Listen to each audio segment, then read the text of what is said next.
நீ வச்சு எழுதி பாக்குறியாமா சார்? இந்த பேனாவை நீங்க வச்சு எழுதி பாக்குறீங்களா சார்? எழுதி பாக்குறீங்களா?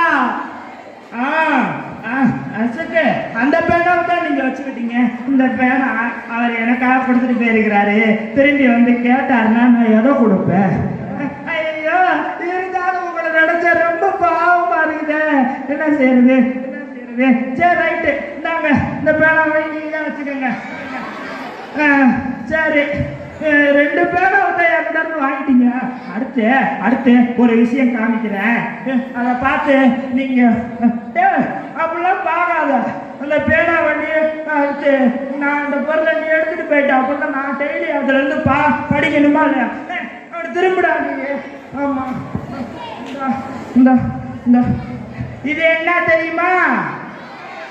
இது என்னது? இது என்ன புத்தகம் தெரியுமா? திருக்குறள் புத்தகம். இவர் யார் தெரியுமா? திருவள்ளுவர்.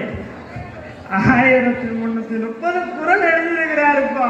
அதுல ஏதாவது ஒரு குறளை படிச்சு பார்க்கலாம்ல சாமி? ஏதாவது ஒரு குறளை படிச்சு பார்க்கலாம்ல சாமி? நம்மளாம் தெரிஞ்சே தொலைச்சுக்கிட்டு இருக்கட்டா. இந்த மாதிரி காவியத்தை தெரிஞ்சே தொலைச்சுக்கிட்டு இருக்கட்டா.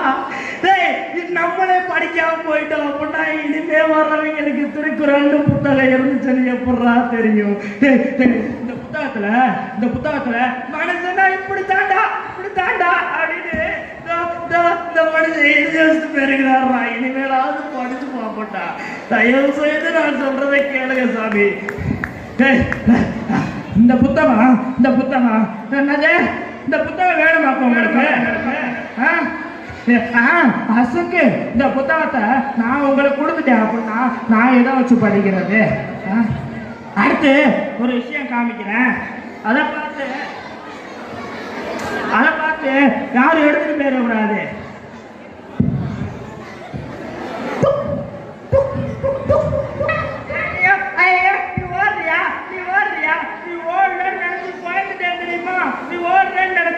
எனக்கு ரொம்ப சந்தோஷமா இருக்குது. இது என்ன தெரியுமா? இது வாட்சுத. நான் என்ன வளையல் நான் சொன்னேன்? யாரு கட்டின வாட்சு தெரியுமா? இது எப்படி தெரியும்? இது நம்ம ஐயா அப்துல் கலாம் ஐயா கட்டின வாட்சு. இந்த பாத்தீங்களா? நீங்களே என்ன லூசு பையன்னு சொல்லிட்டீங்க. இதுக்கு தான் நான் யார்கிட்டையுமே கருத்து சொல்றேன்.